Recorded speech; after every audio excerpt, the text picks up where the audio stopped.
बिस्मिल्लाहिर्रहमानिर्रहीम। अल्हम्दुलिल्लाहि रब्बिल आलमीन वस्सलातु वस्सलामु अला रसूलिहिल करीम व अला आलिहि व अस्हाबिहि व अज़वाजिहि व ज़ुर्रिय्यातिहि अजमईन बिरहमतिका या अरहमर राहिमीन। अम्मा बाद। तमाम हाज़रीन महफ़िल अस्सलामु अलैकुम व रहमतुल्लाहि व बरकातुहू।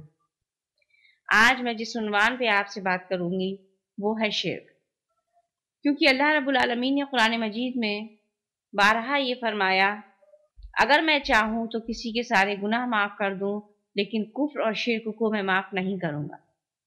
तो अज़ीज़ान गिरामी, ये सोचने की बात है कि शिर्क एक ऐसा अजीम गुनाह है कि जिसकी बख्शिश नहीं है, जिसको करने के बाद इंसान की बख्शिश नहीं है।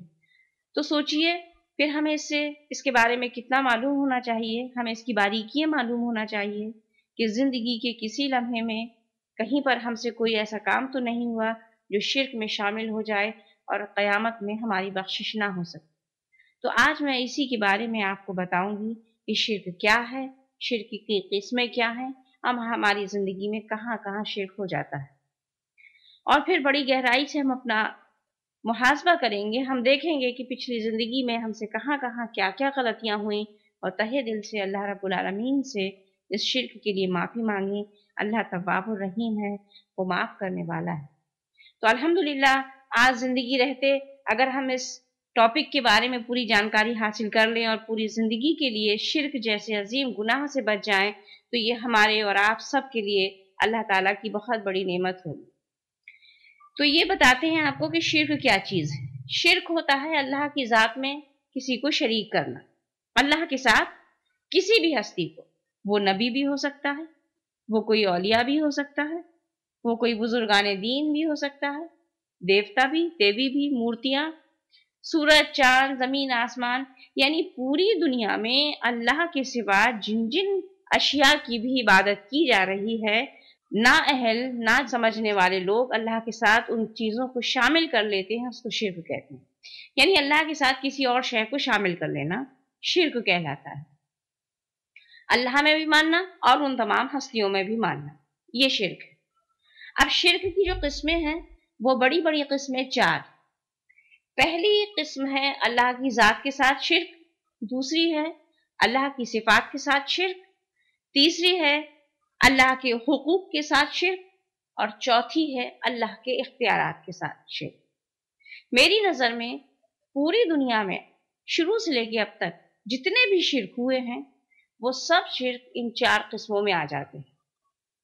तो अव्वल नंबर है अल्लाह की ज़ात के साथ शिर्क। ये ज़ात के साथ शिर्क क्या होता है, हमें जानना चाहिए। ये ज़ात के साथ शिर्क ये है कि किसी को अल्लाह का रिश्तेदार बता देना, किसी को अल्लाह का बेटा या बेटी तस्लीम कर लेना, ये कहलाता है अल्लाह की ज़ात के साथ शिर्क। अल्हम्दुलिल्लाह हम मुसलमान इस वाले शिर्क से बचे हुए हैं। कभी कोई नहीं कहता कि अल्लाह का कोई रिश्तेदार है या अल्लाह का कोई बेटा या बेटी। जो ईसाई हजरात हैं वो इस वाले शिर्क में खुसूसन मुब्तला हैं, क्योंकि वो ये कहते हैं, वो ये सोचते हैं, उनका ये यकीन है कि ईसा अलैहिस्सलाम नाउज़ुबिल्लाह अल्लाह ताला के बेटे। इसी तरह हिंदुइज्म में भी ये कॉन्सेप्ट है कि जो देवियां हैं वो फरिश्ते हैं और फरिश्ते खुदा की बेटियां हैं। इन बेटियों को जितना चढ़ावा चढ़ाएंगे या राजी रखने की कोशिश करेंगे तो ये छोटी छोटी देवियां, खुदा की नाउज़ुबिल्लाह ये बेटियां महाप्रभु तक हमारी बात को पहुंचा देंगी। ये तसव्वुर उनके यहाँ है कि ये जो मूर्तियां हैं ये खुदा की बेटियां हैं। इसी तरह यहूदियों ने भी ये गलत कॉन्सेप्ट अपने जहन में बिठा लिया कि उज़ैर जो है वो खुदा के बेटे हैं। तो ये वाला शिर्क जो है वो कहलाता है अल्लाह की ज़ात के साथ शिर्क। तो अल्लाह का करम है कि मुसलमानों की अक्सरियत में अभी तक कोई ऐसा नमूना सामने नहीं आया जिसने अपने आप को खुदा कहा हो या किसी को खुदा का बेटा या बेटी या माँ या बाप करार दिया हो।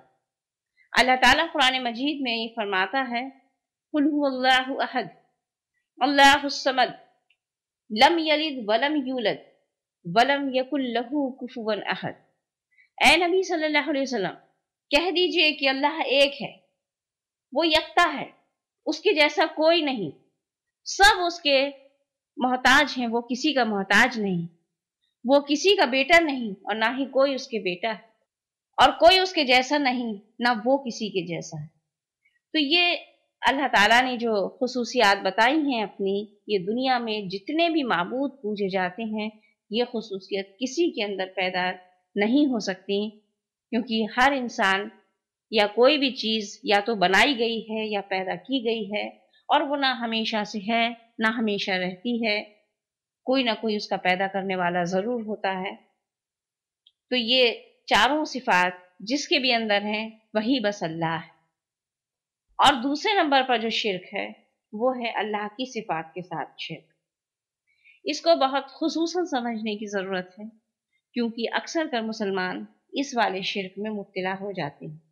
जैसे कि हमने आपको बताया कि ये तो नहीं कहते कि अल्लाह का कोई बेटा या बेटी है, या उसके माँ और बाप हैं, या उसके कोई बीवी है, लेकिन इस दूसरे नंबर वाले शिर्क में अक्सर कर मुसलमान मुब्तला हो जाते हैं, जिन्हें कुरान और सुन्नत का सही इल्म नहीं पहुंच पाता या वो नहीं सीखना चाहते।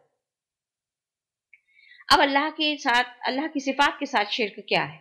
सिफात के साथ शिर्क ये होता है कि जो खूबियां बिल्कुल जैसी की तैसी अल्लाह रब्बुल आलमीन में है, बिल्कुल वैसी की वैसी किसी इंसान, किसी बुजुर्ग, किसी देवता में या सूरज में या चांद में, किसी में वैसे की वैसे औसाफ तसव्वुर कर लेना, ये कहलाता है अल्लाह रब्बुल आलमीन की सिफात के साथ शिर्क।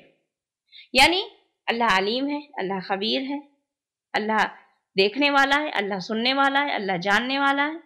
ये सब कुछ अगर किसी एक इंसान के अंदर ही तसव्वुर कर लिए जाएं कि जैसा कि अल्लाह देखता है वैसा कोई इंसान भी देख सकता है, जैसा कि अल्लाह सुनता है कोई इंसान भी सुन सकता है, जैसा कि अल्लाह को इल्म है कोई इंसान भी इतना ही इल्म हासिल कर सकता है, ये कहलाता है अल्लाह की सिफात के साथ शिर्क।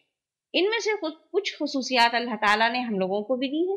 मसलन हम भी सुन सकते हैं, हम भी देख सकते हैं, हम भी बोल सकते हैं, हमें भी कुछ ना कुछ इल्म हासिल है, लेकिन ज्यों का त्यों अल्लाह के जैसा सोच लेना, बस यही शिर्क हो जाता है। कहाँ हम जैसे इंसानों का देखना और कहाँ अल्लाह का देखना, कहाँ हम जैसे इंसानों का सुनना और कहाँ अल्लाह ताला का सुनना। हमारे लिए सुनने की एक मुकर्रर कर दी गई एक आवाज कि हम उससे कम नहीं सुन सकते और उससे ज्यादा नहीं सुन सकते। अगर दूर बैठा हुआ कोई इंसान कोई बात कर रहा है तो हमें उसकी कोई बात सुनाई नहीं देगी, या कोई बहुत ऊंची आवाज जब निकले तो भी वो हमारे कानों से ऐसी हो जाएगी कि हमें कुछ समझ में नहीं आएगा। लेकिन अल्लाह रब्बुल आलमीन के लिए ना तो ऊंची आवाज और ना नीची आवाज कोई मायने नहीं रखती, उसके लिए यकसा है, वहां कोई बात धीमे कहे या कोई बात जोर से कहे। अल्लाह ताला कुरान मजीद में फरमाता है कि चाहे तुम बात धीरे कहो तो मैं वो भी सुनता हूँ, चाहे जोर से कहो तो मैं भी वो भी सुनता हूँ, और चाहे कहो ही नहीं तो मैं तुम्हारे सीनों के राज भी जानता हूँ। वल्लाहु अलीमुम बिज़ाति सुदूर, अल्लाह तो वो है जो तुम्हारे सीनों के राज से भी वाकिफ है। तो अब देखिए, ये अल्लाह का सुनना हो गया, और हमारा कितना हकीर सुनना। अगर कई सारे इंसान एक साथ मिलकर हमसे बात करने लगे तो हमें किसी की आवाज नहीं समझ आएगी, और हम उनसे कहेंगे कि भाई अकेले अकेले एक एक आदमी हमसे बात करो, तब हमें समझ आएगा। लेकिन अल्लाह रब्बुल आलमीन के लिए ऐसी कोई क़ुयूद नहीं है, ऐसी कोई पाबंदी नहीं है। अगर पूरी दुनिया के लोग एक साथ मिलकर भी अल्लाह रब्बुल आलमीन से मुखातिब हों तो वो फर्दन फर्दन अलग अलग अल्लाह रब्बुल आलमीन सबकी बात सुन रहा होता है। ये है उसका सुनना। तो कहाँ उसका सुनना और कहाँ हम जैसे हकीर इंसानों का सुनना। अब कितनी बड़ी गलती होगी कि अगर कोई शख्स इंसानों के सुनने को अल्लाह के सुनने से बराबरी कर ले। इसी तरह एक दूसरी सिफत कीजिए कि अल्लाह अलीम है, यानी अल्लाह सब जानने वाला है। तो एक है अल्लाह का जानना, और हम इंसान भी पढ़ लिख जाते हैं तो कुछ जानने लगते हैं, लेकिन कहाँ अल्लाह का जानना और कहाँ हमारा जानना। उसके जानने के आगे हमारा जानना जीरो के बराबर। जैसे कि इस दीवार के पीछे अगर कोई छुप के खड़ा हो या पर्दे के पीछे कोई छुप जाए तो हमें नहीं मालूम कि वहां कौन है। इस जमीन को खोदा जाए तो हमें नहीं मालूम कि क्या निकलेगा, लेकिन अल्लाह रब्बुल आलमीन को पूरे रुए जमीन के हर खित्ते हर हिस्से के नीचे मालूम है कि क्या दफन है। हमें नहीं मालूम कि इसमें पानी निकलेगा, मिट्टी का तेल निकलेगा, पेट्रोल निकलेगा, सोना निकलेगा, चांदी निकलेगा, जस्ता निकलेगा या क्या निकलेगा, लेकिन अल्लाह रब्बुल आलमीन इन तमाम चीजों से वाकिफ।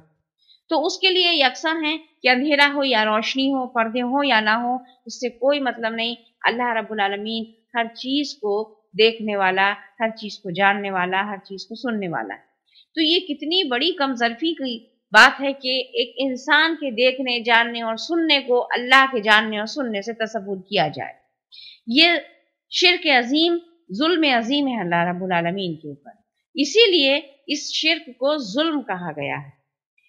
یہ ہے اللہ کی صفات کے ساتھ شرک۔ اسی طرح یہاں تو ابھی ہم نے صرف آپ کو 2-3 صفات کے بارے میں ذکر کیا، ایسے ہی اللہ تعالیٰ کی پوری 99 صفات کے بارے میں تصور کیجئے کہ کہاں اللہ کا دیکھنا اور کہاں ہم جیسے حقیر انسانوں کا دیکھنا، کہاں اللہ کا سننا، کہاں ہم جیسے لوگوں کا سننا، کہاں اللہ کا جاننا، کہاں ہم جیسے انسانوں کا جاننا۔ یعنی پوری دنیا میں جتنے بھی لوگوں نے طرح طرح کے جو معبود اپنے خود ساختہ تجویز کر لیے ہیں، کہاں ان کی طاقت، کہاں ان کا اقتدار اور کہاں اللہ رب العالمین کا اقتدار۔ وَعَلَىٰ كُلِّ شَيْءٍ قَدِيرٌ، اور اللہ تو وہ ہے جو ہر شے پر قادر ہے۔ کیا پوری دنیا میں کوئی ہستی آپ کو ایسی نظر آتی ہے جو پوری ہر شے پر قادر ہو، ہر فیصلہ اس کے اختیار میں ہو؟ نہیں، اور ہو بھی نہیں سکتا، کیونکہ یہ ذات تو، یہ صفت تو صرف اللہ رب العالمین کے لیے مخصوص ہے۔ اس کے بعد جو تیسرے نمبر کا شرک ہے وہ ہے اللہ کے حقوق کے ساتھ شرک۔ اب اللہ کے حقوق کے ساتھ شرک کیا ہوتا ہے؟ وہ یہ ہے کہ جو حق اللہ رب العالمین کے ہم پر ہیں، اگر وہ حق ہم نے اللہ کے سوا کسی اور کے لیے ادا کر دیے تو وہ کہلاتا ہے اللہ کے حقوق کے ساتھ شرک۔ جیسے نماز، روزہ، زکوٰۃ، حج، یعنی جتنے بھی عبادت کی رسمیں ہیں وہ اللہ رب العالمین کے لیے مخصوص ہیں، اس کو ہم کسی اور کے لیے نہیں کر سکتے۔ نماز میں لیجئے، جیسے کہ رکوع کرنا، سجدہ کرنا، قیام کرنا، یہ سب کچھ اللہ تعالیٰ کے لیے مخصوص ہے۔ اس کو اگر کسی اور کے آگے کر دیا، کسی اور کے آگے رکوع کیا، کسی اور کے آگے سجدہ کیا، تو یہ اللہ کے حقوق کا شرک کہلاتا ہے۔ اس کے بھی علاوہ اللہ رب العالمین کا حق یہ ہے کہ ہم صرف اس سے دعا مانگیں۔ دعا مانگنا بھی اس کا حق، کہ ہم بندے صرف اللہ رب العالمین کے آگے ہاتھ پھیلائیں اور کسی دوسرے کے آگے ہاتھ نہ پھیلائیں۔ مدد کے لیے صرف اسی کو پکاریں، کسی اور کو نہ پکاریں۔ شکرانے اللہ رب العالمین کے لیے ادا کریں۔ تو یہ تمام چیزیں جو ہیں وہ اللہ کے حقوق کی ہیں۔ اسی طرح ایک اور خاص چیز جس میں لوگ غلطی کر جاتے ہیں وہ ہے اللہ کے لیے قربانی دینا۔ قربانی صرف اللہ رب العالمین کے لیے ہے۔ اگر کسی نے کسی اور کے نام پر جانور کو ذبح کیا تو وہ جانور اہل ایمان کے لیے حرام قرار پایا گیا ہے۔ وہ جانور ہم لوگ نہیں کھا سکتے کیونکہ اللہ تعالیٰ کے نام پر ہی قربانی ہے۔ اسی طرح اگر کسی نے اللہ کے علاوہ کسی اور کے لیے، کسی اور کو خوش کرنے کے لیے روزے رکھے تو وہ روزے بھی حرام ہیں۔ کسی اور کو خوش کرنے کے لیے صدقات دیے یا کسی اور کو خوش کرنے کے لیے حج کیا تو وہ حج، ایسی تمام تر رسوم عبادت جو ہیں وہ اللہ تعالیٰ کے یہاں قابل قدر نہیں ٹھہریں گی، بلکہ اس پر صرف اور صرف گناہ عظیم ملنا ہے۔ تو یہ ہے اللہ تعالیٰ کے حقوق کے ساتھ شرک۔ پھر جو سب سے آخر میں ہے وہ اللہ تعالیٰ کے اختیارات کے ساتھ شرک۔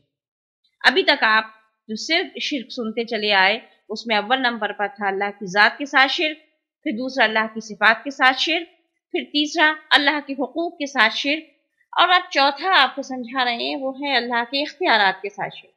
یعنی جو اختیارات، جو کام، جو امر، جو فیصلے اللہ رب العالمین کے اختیار ہیں، اگر اس کو کسی اور کے اختیار میں ہم نے مان لیا، سوچ لیا، تصور کر لیا تو یہ کہلاتا ہے اللہ تعالیٰ کے اختیارات کے ساتھ شرک۔ مثلا کہ موت اور زندگی پوری کی پوری اللہ کے اختیار میں، اللہ کے اذن کے بغیر نہ کوئی پیدا ہو سکتا ہے اور نہ کسی کو موت آ سکتی ہے۔ اسی طرح بارش کا ہونا، قحط کا پڑنا، یہ سب کچھ سارے کے سارے امر اللہ رب العالمین کے قبضہ قدرت میں ہے۔ اگر کسی نے سوچا کہ کسی کی وجہ سے بارش ہو گئی، کچھ ایسے بدعتی کام یا ٹونے اور ٹوٹکے کر دیے جائیں جس سے بارش ہو جائے یا بارش رک جائے، تو یہ سب چیزیں بھی شرک کہلاتی ہیں۔ اور قسمتوں کا بنانا اللہ کے اختیار میں، جو ایمان مفصل ہے اس میں ایک شرط یہ بھی ہے جس پر ہم ایمان لائے ہیں کہ اچھی اور بری تقدیر اللہ رب العالمین کی طرف سے۔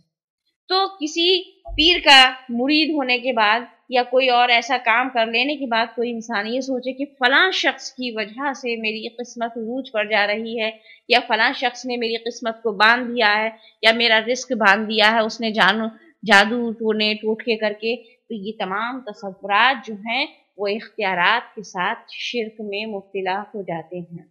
تو ہمیں ان تمام چیزوں سے بچنا چاہیے۔